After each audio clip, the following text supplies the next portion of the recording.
Kumpirmado na nga na magkakaroon ng isang tune-up game ang Gilas Pilipinas. Kontra nga ito sa Korean Basketball Ball Club na LG Soccers. Ang good news naman ay hindi nga ito closed door tune-up game, kundi libre nga itong mapapanood ng lahat ng mga Gilas fans. Ang good news pa nga dyan ay wala ngang ticket at libre lang ang entrance. Mangyayari nga yan September 22 sa may Pasig sa may PhilSports Arena at nilinaw na nga yan ni Coach Tim Cone.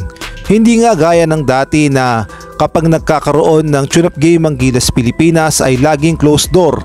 Ngunit sa pagkakataon nga na ito ay binigyan na ng pagkakataon ang mga Gilas fans ng makapanood ng libre sa mangyayaring tune-up game ng Gilas Pilipinas kontra nga dito sa LG Soccers. Kung ating babalikan ay nakaharap na rin ito ng Barangay Ginebra sa isang tune-up game at tinalo nga sila ng Barangay Ginebra noon.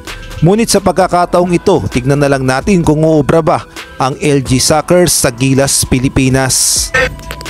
Okay, 20 seconds, we're going to be playing a Korean LG Soccers, the Korean club from Korea. They're going to be here. We're going to play them on 20 seconds again, 7 o'clock. Again, no tickets necessary. So we'll help you come back and watch us play on there.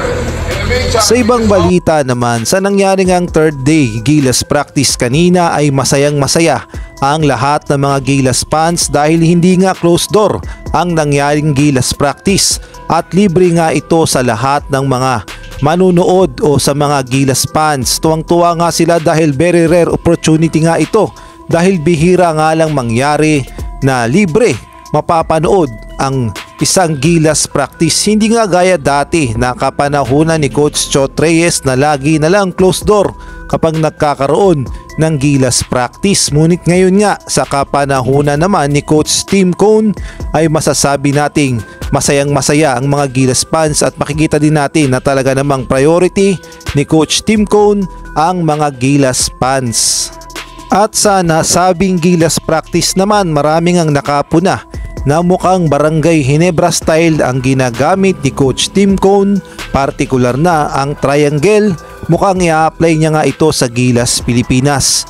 Ang tanong naman ng marami, ubra kaya ang Barangay Ginebra style o ang triangle ni Coach Tim Cone dito sa Gilas Pilipinas dahil alam naman natin na matagal nang ini-implement ni Coach Chot Reyes ang dribble drive, ngunit sa pagkakataon na nga ito ay bago ng game plan ang gagamitin at ang game plan na nga ni Coach Tim Cone na Barangay Ginebra style na triangle. Kung kayo naman ang tatanungin, uubra kaya ang triangle defense, offense at ang Barangay Ginebra style ni Coach Tim Cone dito sa kanyang binuo na Final 12 na Gilas Pilipinas na gagamitin sa Asian Games? Maaari kayong mag-comment sa baba.